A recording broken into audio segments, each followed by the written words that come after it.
എല്ലാവരും എത്തിയോ? യെസ്. നമുക്ക് ഇതൊരു പഠനമാണ്, അതുകൊണ്ട് അല്പം ബോറടിക്കാൻ സാധ്യതയുണ്ട്. പക്ഷേ മരണത്തെയും ശുദ്ധീകരണ സ്ഥലത്തിലൊക്കെ പറയാവുന്നതുകൊണ്ട് താല്പര്യം ഉണ്ടാകാൻ സാധ്യതയുണ്ടല്ലേ. ഇതൊച്ചിരി അങ്ങ് നീക്കി വയ്ക്കാം, ഈ ലൈറ്റ് ഇച്ചിരി അങ്ങ് നീക്കി.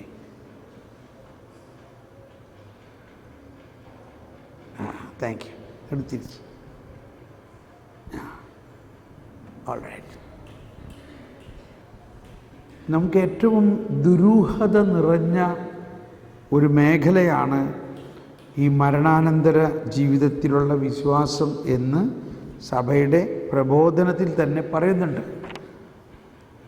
ഇങ്ങനെയാണ് പറയുന്നത്, ഈ നമ്പറുകൾ നോട്ട് ചെയ്ത് വെക്കണം. കാരണം ഈ പറയുന്ന കാര്യങ്ങളെല്ലാം കോൺട്രവേഴ്സ്യലായിട്ടുള്ള കാര്യങ്ങളാണ്. കോൺട്രവേഴ്സ്യൽ എന്ന് പറഞ്ഞാൽ ഒരുപാട് പേര് പല പുസ്തകങ്ങളും അടിച്ചിറക്കിയിട്ടുണ്ട്. അതിൻ്റെ ആദ്യം ഇതിലെ 2 വചനം പറയും, പിന്നെ ബാക്കിയുള്ളതൊക്കെ പല പ്രൈവറ്റ് റെവലേഷൻസുമാണ്. ഇതെല്ലാം വെച്ച് മനുഷ്യനെ പേടിപ്പിച്ച് എങ്ങനെയെങ്കിലും സ്വർഗത്തിലേക്ക് കൊണ്ടുപോകേണ്ട കാര്യമില്ല. കർത്താവ് ഈശോ മിശിഹാ വന്നിരിക്കുന്നതും സഭ പഠിപ്പിക്കുന്നതും ദൈവജനം സത്യം അറിയണം, അങ്ങനെ സത്യം അവരെ സ്വതന്ത്രരാക്കണം, എങ്കിൽ മാത്രമേ ദൈവരാജ്യം പ്രഘോഷിക്കപ്പെടുകയുള്ളൂ.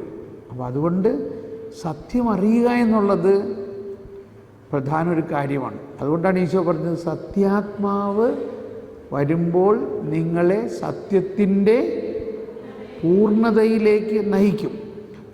ആ സത്യാത്മാവ് നമുക്ക് നൽകിയിരിക്കുന്ന ഏറ്റവും വലിയ ഒരു ഭണ്ഡാരമാണ്, അഥവാ ഒരു നിധിയാണ് സഭയുടെ പ്രബോധനം.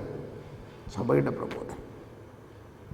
ഞാനിവിടെ പറഞ്ഞിരിക്കുന്ന എല്ലാ കാര്യങ്ങളും ഡയറക്റ്റ് ഒരുപാട് കോട്ടേഷൻ തന്നില്ലെങ്കിൽ അതെല്ലാം സഭയുടെ പ്രബോധനങ്ങളിൽ നിന്ന് പഠിച്ചിട്ടുള്ളതാണ്.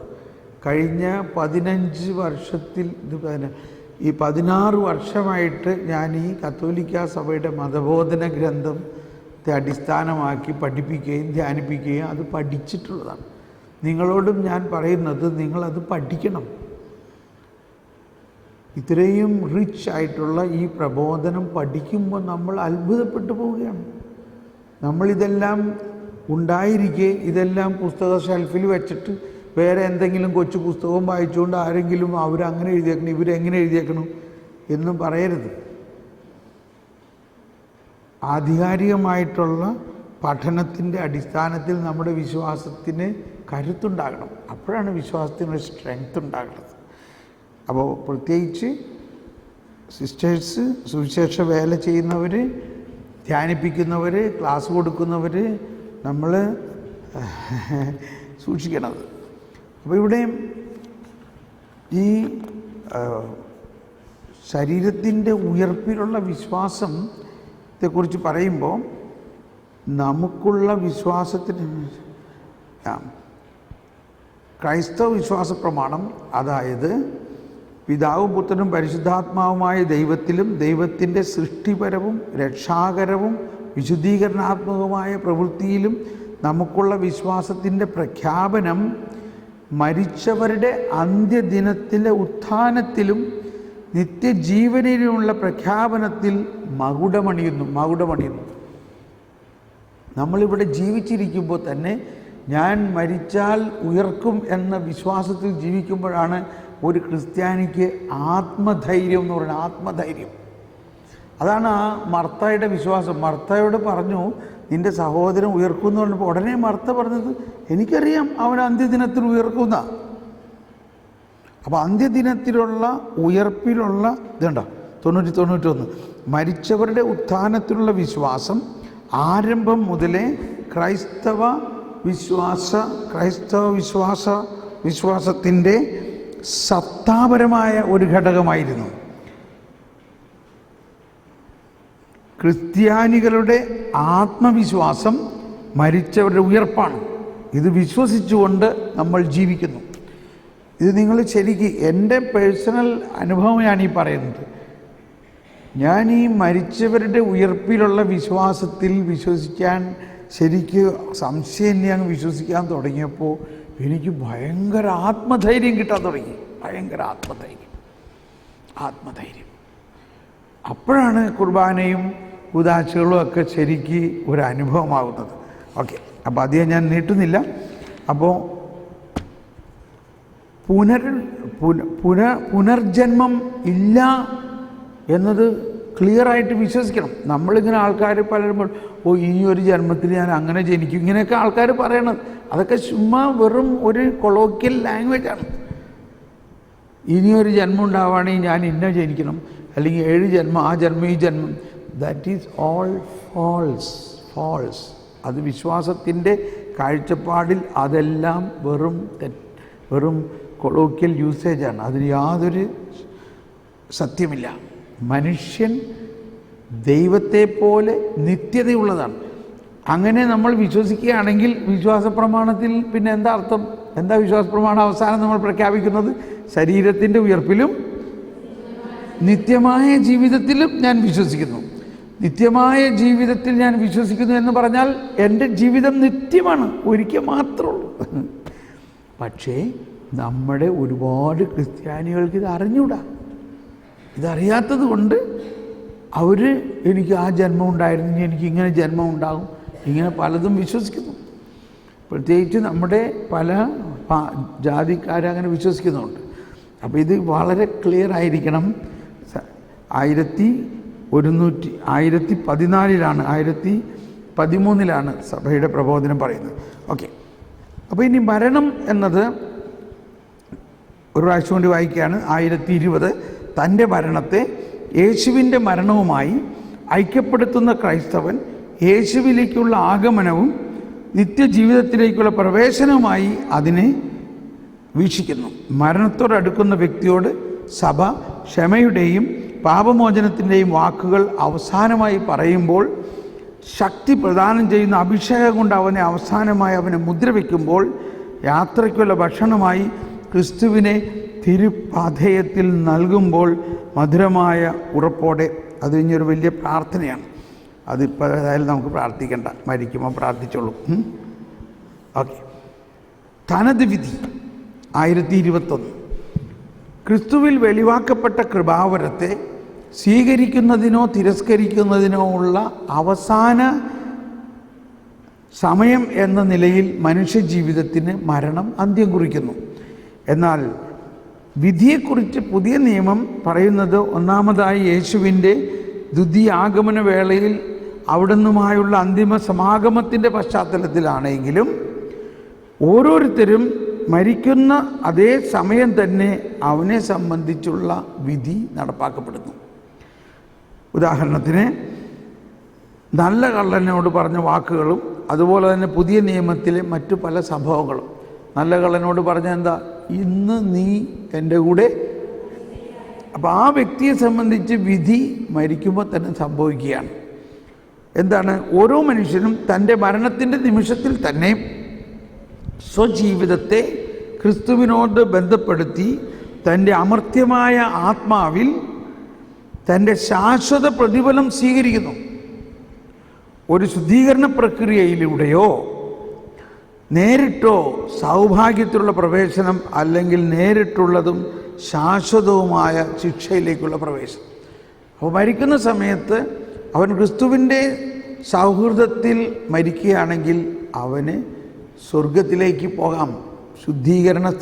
ശുദ്ധീകരണത്തിലൂടെ സ്വർഗത്തിലേക്ക് പോകാം, അല്ലെങ്കിൽ ഡയറക്റ്റ് സ്വർഗത്തിലേക്ക് പോകാം. ഇനി ക്രിസ്തുവിൻ്റെ സൗഹൃദത്തിലല്ല, ക്രിസ്തുവിനെ തിരസ്കരിച്ചുകൊണ്ട് മാരകമായ പാപത്തിൽ അനുതപിക്കാതെ മരിക്കുകയാണെങ്കിൽ അവൻ നേരെ നരകത്തിൽ പോകും. അവിടെ നിന്ന് പിന്നെ അവനെ ഒരു മധ്യസ്ഥ പ്രാർത്ഥനയ്ക്കും രക്ഷിക്കാൻ പറ്റില്ല. ഓക്കെ, എന്താണ് സ്വർഗം? സ്വർഗം എന്നത് ദൈവത്തിൻ്റെ കൃപാവരത്തിലും സൗഹൃദത്തിലും മരിക്കുകയും പൂർണ്ണമായി വിശുദ്ധീകരിക്കപ്പെടുകയും ചെയ്യുന്നവർ ക്രിസ്തുവിനോടുകൂടെ എന്നേക്കും ജീവിക്കും.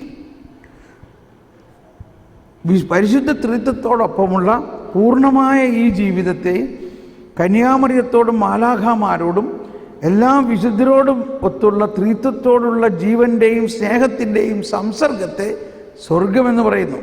1024 അതൊരവസ്ഥയാണ്, അതൊരു സ്ഥലമല്ല. ആകാശത്തിന് മുകളിലൊരു സ്ഥലമല്ല സ്വർഗം. ത്രിത്വത്തോടൊപ്പമുള്ള ജീവിതമാണ്. അപ്പോൾ ത്രിത്വം പരിശുദ്ധമായിരിക്കുന്നത് പോലെ നമ്മളും പരിശുദ്ധമാകണം. ആ പരിശുദ്ധിക്ക് വേണ്ടിയാണ് പിതാവായ ദൈവം യേശുവിനെ നമുക്ക് വേണ്ടി അയച്ചത്. നമ്മെ ശുദ്ധീകരിക്കുന്നതിന് വേണ്ടി യേശു എല്ലാം ചെയ്തു കഴിഞ്ഞിരിക്കുന്നു. ആ യേശുവിൽ വിശ്വസിക്കുമ്പോൾ നമ്മൾ ശുദ്ധീകരിക്കപ്പെടും, നമ്മൾ സ്വർഗത്തിൽ പോകും. എന്താണ് ശുദ്ധീകരണ സ്ഥലം? ദൈവത്തിൻ്റെ കൃപാവരത്തിലും സൗഹൃദത്തിലും മരിക്കുന്നവർ പൂർണ്ണമായി ശുദ്ധീകരിക്കപ്പെട്ടവരല്ലെങ്കിലും നിത്യരക്ഷയുടെ ഉറപ്പ് നേടിയവരാണ്. പൂർണ്ണമായി ശുദ്ധീകരിക്കപ്പെട്ടവരല്ലെങ്കിലും നിത്യരക്ഷയുടെ ഉറപ്പ് നേടിയവരാണ്. സ്വർഗീയാനന്ദത്തിലേക്ക് പ്രവേശിക്കാൻ ആവശ്യമായ വിശുദ്ധി നേടുന്നതിന് വേണ്ടി അവർ മരണാനന്തരം ശുദ്ധീകരണത്തിന് വിധേയരാകുന്നു. ഇതിനെ നമ്മൾ വാസ്തവത്തിൽ ഒരു പ്രിവിലേജായിട്ടാണ് കണക്കാക്കേണ്ടത്. ഇപ്പം ഞാനൊരു ദൈവമകനാണ്. ദൈവമകനായ എൻ്റെ എന്തെങ്കിലും തിന്മ ഉണ്ടെങ്കിൽ എനിക്ക് വേണ്ടി എൻ്റെ രക്ഷകനായ യേശു പരിഹാരം ചെയ്ത് കഴിഞ്ഞു.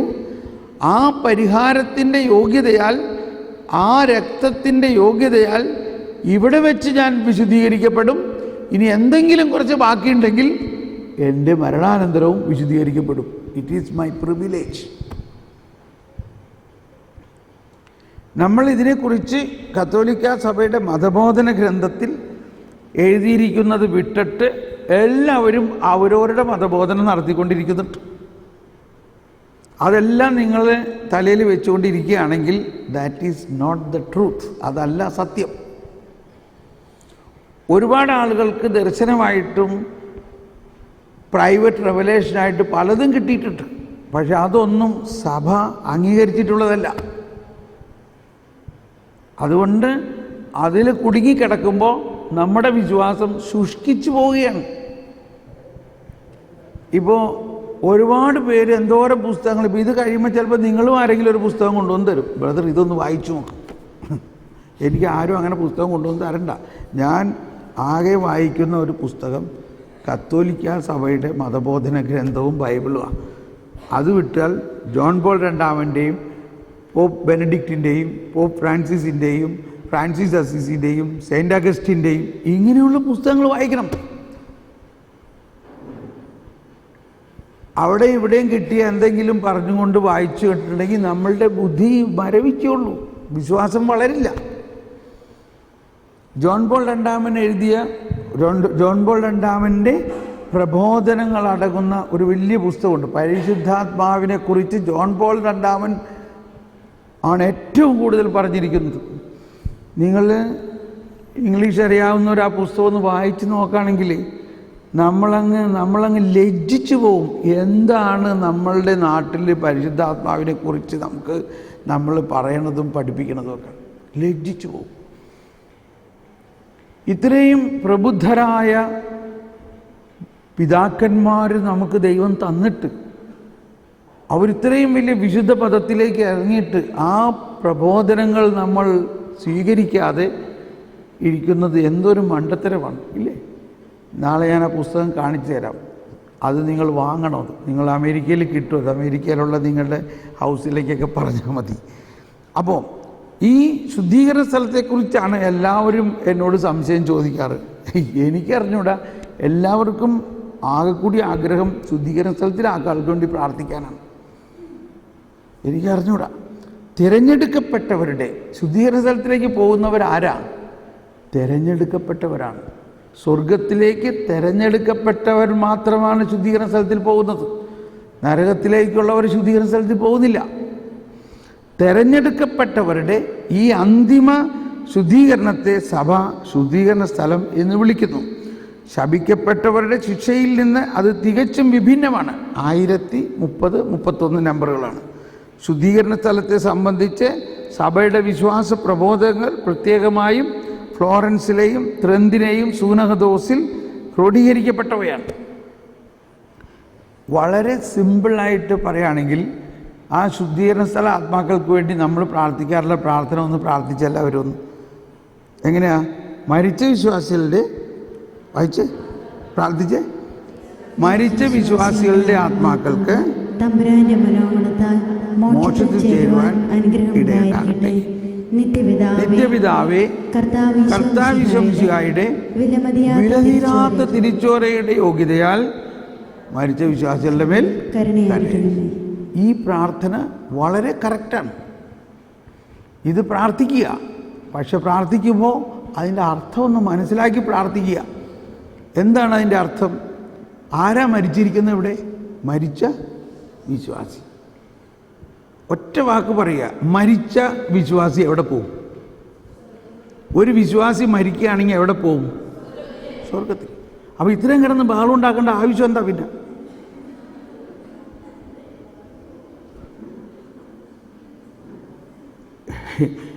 ഇവിടെ തന്നെ ഒരു സഹോദരി വന്നു. അവർ പറഞ്ഞു, ഇങ്ങനെ എൻ്റെ ഭർത്താവ് 1 വർഷം മുമ്പ് മരിച്ചു. ഞാൻ പറഞ്ഞു പ്രൈസ് ദി ലോർഡ്. അപ്പോൾ അദ്ദേഹം സ്വർഗത്തിലെത്തി. അത്ര ഉറപ്പൊന്നുമില്ല. ഞാൻ പറഞ്ഞു എന്താ ഉറപ്പ് കുറവ്? അങ്ങേര് മാമോദിസ സ്വീകരിച്ച ആളായിരുന്നോ? പിന്നെ അല്ലാണ്ട്. അങ്ങേര് കുർബാന സ്വീകരിച്ചിരുന്നു? പിന്നെ എല്ലാ ദിവസവും കുർബാനയ്ക്ക്. പിന്നെ എന്താ ഉറപ്പ് കുറവ്? അപ്പോൾ അതിൻ്റെ അർത്ഥം നിങ്ങളുടെ വിശ്വാസം ഇല്ലാഞ്ഞിട്ടല്ലേ? ഓരോ വിശുദ്ധ കുർബാനയിലും നമ്മൾ എന്താ പറയണത്? എൻ്റെ ശരീരം ഭക്ഷിക്കും, എൻ്റെ രക്തം പാനം ചെയ്യും, മാനവനെന്നിൽ നിവസിക്കും, അവനിൽ ഞാനും നിശ്ചയമായി വിധിയിൽ വീഴാതവനെ ഞാൻ അന്തിമ ദിവസമുയർപ്പിക്കും, നിത്യായുസ്സവനേകും ഞാൻ.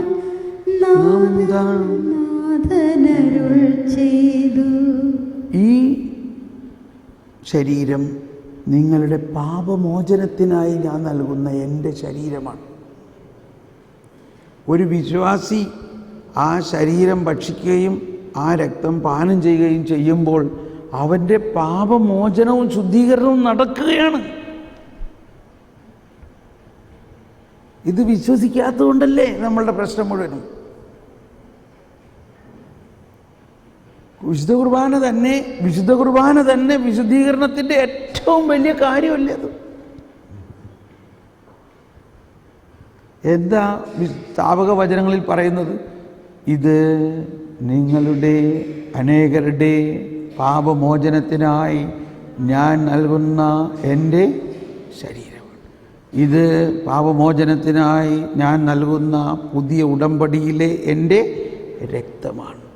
അപ്പോൾ അത് ഭക്ഷിക്കുകയും അത് സ്വീകരിക്കുകയും അതിൽ ജീവിക്കുകയും ചെയ്തൊരു വ്യക്തി മരിച്ചു കഴിഞ്ഞിട്ട് 1 വർഷമായിട്ട് ഒരാൾ പേടിച്ചിരിക്കുകയാണ്, അറിഞ്ഞൂടാ എവിടെ പോയിട്ടുണ്ടെന്ന്. അപ്പോൾ അതിൻ്റെ അർത്ഥം എന്താ? ഈ ആൾക്ക് വിശ്വാസമില്ല. ആർക്ക്? ഈ ആൾക്ക്. ഇങ്ങനെയുള്ള കുറേ അന്ധവിശ്വാസികളുടെ സമൂഹമാണ് ഇന്ന് നമ്മുടെ സഭ. അന്ധവിശ്വാസമാണത്. എന്നിട്ട് അവർ കുറേ നോട്ടീസ് അടിച്ച് കുറേ പുസ്തകം അടിച്ച് പ്രാർത്ഥിച്ചു കൊണ്ടിരിക്കുകയാണ്. ഇവിടെ ഈ ശുദ്ധീകരണ സ്ഥലത്തിൽ ഉള്ള ആളുകൾക്ക് വേണ്ടി പ്രാർത്ഥിച്ചോ? പക്ഷേ എന്ത് ബോധ്യത്തിൽ പ്രാർത്ഥിക്കണം? മരിച്ച വിശ്വാസികളുടെ ആത്മാക്കൾക്ക് തമ്പുരാന്റെ മനോഗുണത്താൽ മോക്ഷത്തിൽ ചേരുവാൻ. മരിച്ചത് വിശ്വാസിയാണ്, അവനവിടെ ചെന്നോളും. നിങ്ങൾ ഇത്രയും വലിയ കഷ്ടപ്പെടേണ്ട ആവശ്യമൊന്നുമില്ല. കർത്താവ് ഈശോമിശിഹ. എന്നിട്ട് അടുത്ത പ്രാർത്ഥന എന്താണ്? നിത്യപിതാവേ, ഈശോമിശിഹ കർത്താവിന്റെ വിലമതിയാത്ത തിരിച്ചോരയുടെ യോഗ്യതയാൽ ഈ ആത്മാവിന്റെ മേൽ കരുണയായിരിക്കണേ. ഈശോമിശിഹ കർത്താവ് ചിന്തിയ തിരിച്ചോര ഈ ആത്മാവിനും കൂടി വേണ്ടിയാണോ? ആണോ? ആണ്. എല്ലാ കുർബാനയിലും നമ്മൾ ശുദ്ധീകരണ ആത്മാക്കൾക്ക് വേണ്ടി പ്രാർത്ഥിക്കുന്നുണ്ട്. എല്ലാ യാമപ്രാർത്ഥനകളിലും പ്രാർത്ഥിക്കുന്നുണ്ട്. എല്ലാ കൊന്തയിലും പ്രാർത്ഥിക്കുന്നുണ്ട്. പ്രാർത്ഥന ഓട്ടോമാറ്റിക്കായിട്ടുണ്ട്. എന്നാൽ ഞാൻ പ്രാർത്ഥിക്കേണ്ടെന്ന് ഞാൻ പറഞ്ഞില്ല. ഇനി ആരും എന്നെ കോട്ട് ചെയ്യരുത്. പക്ഷേ എൻ്റെ തീഷ്ണത മുഴുവനും ശുദ്ധീകരണ സ്ഥലത്തിലെ ആത്മാക്കൾ സ്വർഗത്തിലേക്ക് പോയി. അവർ പോയിക്കോട്ടെ. ഇവിടെ കുറേ ആത്മാക്കൾ യേശുവിനെക്കുറിച്ച് അറിയാതെ ഈ ചൈനയിലും പാകിസ്ഥാനിലും ഹിന്ദുസ്ഥാനിലും എന്തോരം ആത്മാക്കളാണ് യേശുവിനെക്കുറിച്ച് അറിയാതെ ഇരിക്കുന്നവർ. അവർക്ക് വേണ്ടി പ്രാർത്ഥിക്കണോ? ഇവർക്ക് വേണ്ടി പ്രാർത്ഥിക്കണോ? ഏതാ വേണ്ടത്? ഇപ്പോൾ രണ്ടുപേർക്കും വേണം അല്ലേ? അപ്പോൾ സുവിശേഷ വേല എന്ന് പറയുന്നത് ഈശോ പറഞ്ഞ എന്താ? ഈശോ അന്തിമമായിട്ട് പറഞ്ഞു, നിങ്ങൾ ലോകത്തിൻ്റെ അതിർത്തികൾ പോയി എല്ലാവരോടും സുവിശേഷം പ്രഘോഷിക്കുക. അതിന് മാത്രം ആളില്ല, അതിന് പ്രാർത്ഥിക്കാനും ആളില്ല. എല്ലാവരുടെയും വറി മുഴുവനും എൻ്റെ അപ്പൻ എൻ്റെ അമ്മ ശുദ്ധീകരണ സ്ഥലത്തിൽ കിടക്കാം. നിൻ്റെ അപ്പനും അമ്മയും ശുദ്ധീകരണ സ്ഥലത്തിലാണെങ്കിൽ സ്വർഗത്തിൽ പോയിക്കോളൂന്നേ, പേടിക്കണ്ട. വേറെ അവിടെ മറ്റേ അപ്പനും അമ്മയും നരകത്തിൽ പോകാനായിട്ട് കാല് നീട്ടിയിരിക്കണു. അവർക്ക് വേണ്ടി എന്തെങ്കിലും ചെയ്യും. ഞാൻ ഈ അന്ത്യവിധിയെക്കുറിച്ച് പറയുമ്പോൾ തന്നെ എല്ലാവരും വന്ന് ശുദ്ധീകരണ സ്ഥലത്തിൽ ആത്മാക്കളൊക്കെ ഉണ്ട്. എനിക്കങ്ങ് അറിഞ്ഞൂടെ എന്ത് വിശ്വാസമാണ് നമ്മളുടേത്.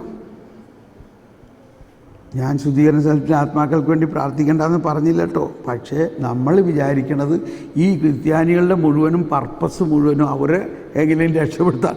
അവർ രക്ഷപ്പെട്ട് പണ്ടേ സ്വർഗത്തിലെത്തിയിരിക്കണം. എന്താ പറഞ്ഞേ?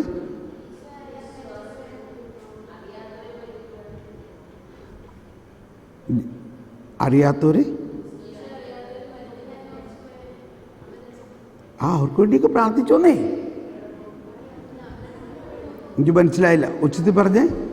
ഈശോയെ ഇപ്പം ഈ ടോപ്പിക്കല്ല, ശുദ്ധീകരണ സ്ഥലത്തിലെ ടോപ്പിക്കല്ല നിങ്ങൾ പറയണേ അല്ലേ? ഈശോയെ അറിയാത്തവർ മരിച്ചാൽ എന്ത് സംഭവിക്കുന്നില്ലേ? Very good. അതാണ് നമ്മൾ പ്രാർത്ഥിക്കേണ്ട കാര്യം. റിഡംതോറിസ് മിസ്സിയോയിൽ ജോൺ പോൾ രണ്ടാമൻ പറയുന്ന ഒരു കാര്യം ഇതാണ്. ഈശോയെ അറിയാതെ ഒരാൾ മരിച്ചാൽ അത് അവൻ്റെ കുറ്റമാണോ? അവൻ്റെ കുറ്റമാണോ? പ്രധാന കുറ്റം നമ്മുടെയാ. ഈശോനെ പ്രഘോഷിക്കാൻ പറഞ്ഞ ആൾക്കാർ പ്രഘോഷിക്കാത്തതുകൊണ്ടല്ലേ ഈശോനെ അറിയാണ്ട് മരിക്കണേ. അതവിടെ നിൽക്കട്ടെ, കുഴപ്പമൊന്നുമില്ല, കർത്താവ് കരുണയാണ്. അപ്പോൾ പറയുന്ന ഇതാണ്, കാറ്റ് അതിനിഷ്ടമുള്ളിടത്ത് വീശുന്നു.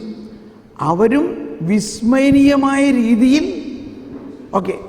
മറ്റൊരു ചിന്തിക്കാം. ഈശോയെ അറിയാതെയാണ് അവർ മരിക്കുന്നതെങ്കിലും ഈശോ അവരെ അറിയുന്നു. ഈശോ അവരെ അറിയുന്നു. ഈശോ അവരുടെ പാപങ്ങൾക്ക് പരിഹാരം ചെയ്തോ? നമ്മൾ അർപ്പിക്കുന്ന ഓരോ ദിവ്യബലിയും ആർക്ക് വേണ്ടി അർപ്പിക്കണേ? ആർക്ക് വേണ്ടിയാ? ലോകം മുഴുവനു വേണ്ടി അർപ്പിക്കുന്നത്. നമ്മൾ ശുദ്ധീകരണ സ്ഥലവും നമ്മുടെ അപ്പൻ്റെ അമ്മയുടെ കാര്യം മാത്രം നോക്കുകയുള്ളെങ്കിൽ കർത്താവ് നോക്കുന്നത് ലോകം മുഴുവൻ്റെ കാര്യമാണ്. ലോകം മുഴുവൻ. അപ്പോൾ നമ്മുടെ മധ്യസ്ഥ പ്രാർത്ഥനയിൽ എന്താ? നമ്മൾ മധ്യസ്ഥ പ്രാർത്ഥന ഇന്ന് നമ്മൾ കുർബാനയിൽ എല്ലാ ദിവസവും കരുണക്കൊന്ത ചെല്ലുമ്പോഴും എന്താ മധ്യസ്ഥ പ്രാർത്ഥനയിലേ? മിശിഹ കരുണയുടെ കൊന്തയിൽ എങ്ങനെയാണ് പ്രാർത്ഥിക്കണേ? ഞങ്ങളുടെ മേലും ലോകം മുഴുവൻ്റെ മേലും കരുണയായിരിക്കണേ. അപ്പോൾ നമ്മൾ ഇവർക്ക് വേണ്ടി പ്രാർത്ഥിക്കുന്നുണ്ട്. കർത്താവ് ഈശോ മിശിഹ അവർക്ക് വേണ്ടി രക്തം ചിന്തിയിട്ടുണ്ട്. കർത്താവിൻ്റേതായ രീതിയിൽ അവരെ രക്ഷിക്കുമെന്നാണ് പറയുന്നത്. എന്നിട്ട് എഴുതിയിരിക്കുകയാണ്, കാറ്റ് അതിനിഷ്ടമുള്ളിടത്ത് വീശും. കാറ്റ് അതിനിഷ്ടമുള്ളിടത്ത് വീശും. നമ്മളുടെ കാൽക്കുലേഷനുകൾ അനുസരിച്ചല്ല. ഒരിക്കലൊരു പെൺകുട്ടി പറയാണ്, എൻ്റെ പേര് അമ്പിളി, ഞാനൊരു ഹിന്ദു ആയിരുന്നു, എനിക്ക് യേശുവിനെക്കുറിച്ച് ആരും എൻ്റെ അടുത്ത് വന്ന് പറഞ്ഞില്ല, ഒരു റേഡിയോയിലോ ടെലിവിഷനിലോ ഞാൻ കേട്ടില്ല. എന്നാൽ ഒരു ദിവസം രാത്രി ഞാൻ ഉറങ്ങുമ്പോൾ എൻ്റെ അടുത്ത് വെള്ള വസ്ത്രം ധരിച്ച ഒരാൾ വന്ന് നിൽക്കണം. ഞാൻ ഞെട്ടി എഴുന്നേറ്റു. എന്നോട് പറഞ്ഞു, ഭയപ്പെടേണ്ട അമ്പിളി, ഞാൻ യേശുവാണ്, ഞാൻ നിന്നെ സ്നേഹിക്കുന്നു. അന്നു മുതൽ യേശു എൻ്റെ അടുത്ത് വന്ന് എന്നോട് സംസാരിക്കുകയും അങ്ങനെയാണ് ഞാൻ യേശുവിൽ വിശ്വസിക്കാൻ തുടങ്ങിയത്. മനസ്സിലാവുന്നുണ്ടോ? നമ്മൾ വിചാരിക്കേണ്ട നമ്മൾ മാത്രം പറഞ്ഞാലേ ദൈവത്തെക്കുറിച്ച് അറിയുള്ളൂ. നമ്മൾ പറയാത്തത് കൊണ്ട് യേശു നേരിട്ട് വന്ന് പറയുന്നു, മാലാവിനെ അയക്കുന്നു, ഔസേപ്പിതാവ് വരുന്നു, ഫ്രാൻസിസ് അസീസി വരുന്നു, പാതിരിപ്പിയോ. എൻ്റെ ദൈവമേ, പാതിരിപ്പിയോനെ എന്തോരം പേരാ കാണണമെന്നറിയാമോ?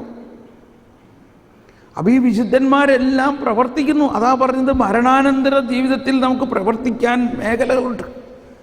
ഞാൻ തീർച്ചയായിട്ടും ചൈന, പാകിസ്ഥാൻ ഇതൊക്കെയാണ് എൻ്റെ ഏരിയ എന്ന് തോന്നണം ഞാൻ മരിച്ചു കഴിയുമ്പോൾ.